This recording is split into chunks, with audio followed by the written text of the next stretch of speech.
மெட்ரோபி viewers எல்லாருக்கும் வணக்கம். நீண்ட இடைவெளிக்கு பிறகு நம்ம அடிமுடி சுவாமிகள் சுந்தரராஜன் சார் பார்க்க வந்திருக்கோம். நிறைய விஷயங்கள் அவர்கிட்ட பதிவுகளில் நம்ம கேட்டிருக்கோம். குறிப்பாக இந்த ராசிக்கல்கள், அதுக்கப்புறம் கிரக பலன்கள்லாம் எப்படி இருக்கும், குறிப்பிட்ட ஜாதகங்கள் என்ன மாதிரி வேலை செய்யும், அதே மாதிரி அவர் வருகிற தீபாவளிக்கு முன்னாடி அதிசார குரு பயிற்சி நடக்க போகுது. இந்த குரு பயிற்சினால இந்த 12 ராசிக்கு என்ன மாதிரியான விபரீதங்கள் நடக்க போகுது, ராஜயோகங்கள் உண்டா, இல்லை என்ன மாதிரி பலன்கள் காத்துக்கிட்டு இருக்குன்றதை அவர்கிட்ட தெளிவாக கேட்டு தெரிஞ்சுக்க போகிறோம். வணக்கம் சார். வணக்கம். எப்படி இருக்கீங்க சார்? நல்லா இருக்கேன் சார். இப்போ தீபாவளி எதுவுமா குரு மாறுறாரு, அதிசார குரு எப்படி இருக்க போகுது சார்? குரு தீபாவளிக்கு முன்னாடி 18ஆம் தேதி சாயந்தரம் ஒரு 6 மணி சமாளிச்சு, அந்த அப்ராக்சிமேட்லி 6 மணி நேரத்தில் குரு அதிசாரமாக, அதிசாரம்னா என்ன அப்படின்னா இந்த நார்மலாக போகிறது, வேகமாக போகிறது, அதுக்கப்புறம் ரிவர்ஸில் போகிறதுன்னு 3 தான் இருக்குது. ரிவர்ஸில் போகிறத வக்ரகதின்னு சொல்லுவோம். ஆமாம். பேக்கில் வர்றது ரிவைண்ட் பண்ணுற மாதிரி. ஃபார்வர்டில் போகிறது ரொம்ப வேகமாக போகிறதுன்னு அர்த்தம். ஸோ அந்த வகையில் கொஞ்சம் அதிசாரம்னா வேகமாக அடுத்த ராசிக்கு போகிறது. அது தற்காலிகம்தான். அது எவ்வளோ நாள்னா சரியாக 48 நாள் இருக்கலாம். டிசம்பர் 6ஆம் தேதி திரும்பி பழைய இடத்துக்கு வந்துடுவார். ஓகே. டிசம்பர்லேயே ரிவர்ஸ். ஆமாம், டிசம்பர்லேயே 6ஆம் தேதி ரிவர்ஸ் பண்ணி திருப்பி அவர் இதுக்கு வந்துடுவார், மிதுனத்துக்கு வந்துடுவார். ஆகா, இந்த 48 நாள் மட்டும் வேறு ராசியில் இருக்கார். அப்போ பார்த்தீங்கன்னா 28 நாள் வந்துடுறார். 48 நாள்னா 24 நாள் போகிறதுக்கு சரியாக இருக்கும், திருப்பி 24 நாள் பேக்கில் வர்றதுக்கு சரியாக இருக்கும். அப்போ அதில் என்ன இருக்குது? ஒன்றும் பெரிய மாற்றம் கிடையாது, பெரிய இதெல்லாம் இருக்காது. இப்படி போன மாதிரி போயிட்டு வருவார். ஆனால் இருப்புக்கு ஏற்ற மாதிரி எங்கே இருக்கிறோம் அப்படின்னா, நான் பக்கத்து ரூமில் இருக்கேன், பக்கத்து வீட்டில் இருக்கேன்னு சொல்கிற மாதிரி அதுக்கான பலன் கொஞ்சம் மாறும்ல.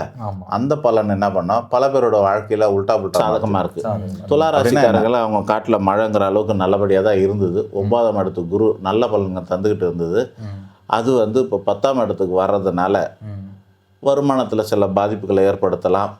10ஆம் இடத்துல வரனால இடமாற்றங்கள் ஏற்படுறதுக்கான வாய்ப்பு உண்டாகலாம். வீடு, மன, வாகனங்கள் மாற்றமோ அல்லது ஏற்றமோ கூட உண்டாகலாம். டெம்பரரியாக இருக்கனால ஏற்றமாக கூட இருக்கலாம். திடீர்னு நம்ம ஒரு வண்டி வாங்கலான்னு பிளான் பண்ணவங்க இந்த நேரத்தில் வாங்குறதுக்கான வாய்ப்பு, ஒரு வீடு வாங்கலான்னு பார்க்குற, வீடு மாறலான்னு நினைக்கிறவங்களுக்கு, இவங்களுக்கெல்லாம் அந்த துளாராசிக்காரங்களுக்கு ஒரு சாதகமான சூழ்நிலையை அந்த வகையில் ஏற்படுத்தி கொடுக்கும். ஆனாலும் 9ஆம் இடத்தை விட 10ஆம் இடம் பலவீனம் தான். 10ல் குரு பதவி பரிபோகம் தான் சாஸ்திரம் சொல்லியிருக்குது. ஈசன் ஓடு ஏந்தியது ஒரு 10ல் குரு அமரணும். 10ஆம் இடத்துக்கு குரு வந்தப்போ தான் கடவுளை அன்னபூர்ணிக்கிட்ட ஓடு ஏந்தி சாப்பிட்டாருன்னு சொல்லுவாங்க. ஸோ நல்ல பலன்கள் மற்ற வகையில் இருக்காது. ஆனாலும் அவரோட பார்வையின் பலமாக சுகஸ்தானத்தை பார்க்கறதுனால சொத்து சேர்க்கைகள் உண்டாகிறதுக்கான வாய்ப்பு உண்டு. அசையமாசையா சொத்து சேர்க்கைகள் துளாராசிக்கு உண்டாகலாம். விருச்சிக ராசிக்கு தற்கால அஷ்டமத்து குரு பகவான் விலகி இந்த 48 நாள் 9ஆம் இடத்துக்கு குருவாக வராரு. பெரிய மாற்றங்களும் ஏற்றங்களும், இந்த 48 நாள் திடீர் அதிர்ஷ்டங்களும் நல்ல சந்தர்ப்ப சூழ்நிலைகளோ கிடைக்கக்கூடிய வாய்ப்புகள் உண்டாகும். விருச்சிகத்துக்கு இது ஒரு பொற்காலமாக ஒரு 48 நாளைக்கு இருக்கும். சூப்பர். விருச்சிகத்துக்கு அப்புறமா தனுசுக்கு 7ஆம் இடத்துல இந்த குரு பகவான் அஷ்டமத்துக்கு மாறுகிறார். தன்னோட சுப சமாசாரம் சுபமாக நல்லா இலகுவாக போயிட்டு இருந்தது.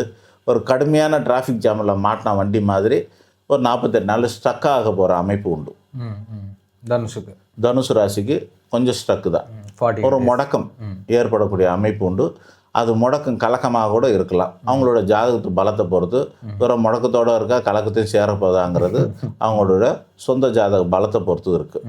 இது தனுசு ராசி கலன் பண்ண. மகர ராசிக்கு கடன், வழக்கு, வியாதி, சண்டை, சச்சரி, நோய் நொடி, மனக்குழப்பம் இவைகளெல்லாம் அனுபவிச்சுட்டு வராங்க ஒரு 6-7 மாதமாக. அவங்களுக்கு கொஞ்சம் ரிலாக்ஸ். ஒரு சிலருக்கு சுபகாரியங்கள் கூட வயசுக்கு ஏற்ற மாதிரி நடக்கக்கூடிய அமைப்பெல்லாம் உண்டு. ஆக மகரத்துக்கு கொஞ்சம் நன்மைகள் செய்யக்கூடிய நிலைமையில் குரு வரப்போகிறார். கொஞ்சம் இல்லை, நிறைய நன்மைகள் செய்யக்கூடிய நிலைமையில் வர்றார். நேரடியான 7ஆம் பார்வை, உச்ச பார்வை, இருப்பு ப்ளஸ் பார்வை, இது ரெண்டுமே நல்ல நிலையில் இருக்கிறதுனால மகரத்துக்கு அவங்க காட்டில் மழைங்கிற அளவுக்கு நல்ல பலன்களை அனுபவிப்பாங்க. 7.5 சனியில் இருக்கக்கூடிய கும்பராசிக்காரர்களுக்கு இப்போ 7.5ல் சனி இருக்குது, 7.5 சனியாக இருக்கிறாங்க. ஆனால் குருபலன் இருக்கிறதுனால நான் நல்லா இருக்கிறேன்னா நல்லா இல்லையா, அப்படின்னு அவங்களுக்கு சொல்ல முடியாமல் இருக்கிறாங்க. 7.5 படுத்துதா அல்லது 5ல் இருக்க குரு கொடுக்குதான்னு தெரியாது. ஒரு நாள் மன மகிழ்ச்சியாக இருக்கும், இன்னொரு நாள் வேறு ஏதாவது வகையில் பாதிப்புகளை ஏற்படுத்தும். இப்படியே கலந்து ஓடிக்கிட்டு இருக்கிற கும்பராசிக்காரர்கள் அவங்களுக்கே தெரியல நான் எப்படி இருக்கேன்னு. இந்த 48 நாள் தெரியும் நம்ம கஷ்டத்தில் தான் இருக்கிறோன்னு. என்னது கஷ்டத்தில் தான் இந்த 48 நாளில் தெரியும். 6ஆம் இடத்துல குரு பகவான் வரப்போகிறாரு. உச்சகதியில் இருந்தாலும் பார்வையினால் நல்லது செஞ்சாலும் ராசிக்கு 6 அப்படிங்கிறது கடன் வழக்கு, வியாதி, சண்டை, சச்சரவு, மனக்குழப்பம் அல்லது ஒரு தற்காலிக சண்டை இவைகளெல்லாம் ஏற்படுத்தக்கூடிய அமைப்பு. மனக்கசப்பு, உறவுகளில் பிரிவு, இந்த மாதிரி சில சலசலப்புக்குள்ளே 48 நாள் தருவாங்க. நீங்கள் என்ன நினைக்கலான்னா இதெல்லாம் டெம்பரவரி தான், அப்புறம் சரியாயிடும்னு மனசை தேர்த்திக்கலாம். அடுத்ததாக கடைசி ராசி மீனராசி. மீனராசிக்கு குரு பகவான் 4ஆம் இடத்துல இருக்கார், ஜென்மத்தில் சனி இருக்கார். இது சரியில்லை. பல பேருக்கு உடல்நிலை சரியில்லாமல் இருக்குது.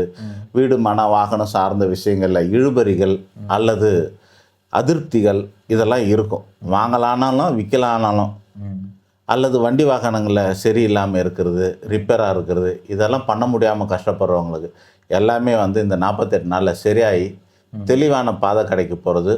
நடுவில் ரிலாக்ஸ். இல்லை ஒரு ஆணு பொண்ணு மாப்பிள்ளை பொண்ணு தேடுறாங்க அப்படின்னாக்கா அந்த வயசுக்காரங்களில் அவங்களுக்கு தடை வர்றதெல்லாம் இருக்கும். ஓகே, அவங்களுக்கு திடீர்னு இதெல்லாம் அமையக்கூடிய அமைப்பு உண்டாகும், செட் ஆகக்கூடிய அமைப்பு உண்டாகும். அந்த மாதிரி ஒரு அற்புதமான காலகட்டமாக 48 நாள் இருக்கும். இந்த 48 நாள் குரு பயிற்சியை மீனராசிகள் வாலண்டியாக நம்மளாம் அதை பயன்படுத்திக்கிறது ரொம்ப நல்லது. ஓகே, சூப்பராக இருக்கும். ஆக 12 ராசிக்கு பலன் சொல்லி முடிச்சிட்டோம். நல்ல சிறப்பாக சொல்லிட்டீங்க. அது 48 நாளைக்கு தான் அப்படின்னு சொல்லிடுச்சு. கும்பத்துக்கு தான் நம்ம எங்கே இருக்குன்னே தெரியாமல் இருக்கும் அப்படின்றது ஒரு குழப்ப நிலையிலே இருப்பாங்க அவங்க. நல்லது நடக்குதா கெட்டது நடக்குதான்னு தெரியாமல் இருக்குன்னு. ஓகே, நிறைய 12 ராசிக்கு எந்தெந்த ராசி ரொம்ப நல்லா இருக்கும்னு சொல்லிட்டீங்க. ஸோ இந்த அதிசாரா குரு பயிற்சினால நன்மை அடைவர்கள் நன்மை நடக்கட்டும். மீண்டும் ஒரு நல்ல தருணத்தில் சந்திப்போம் சார். நன்றி, வணக்கம்.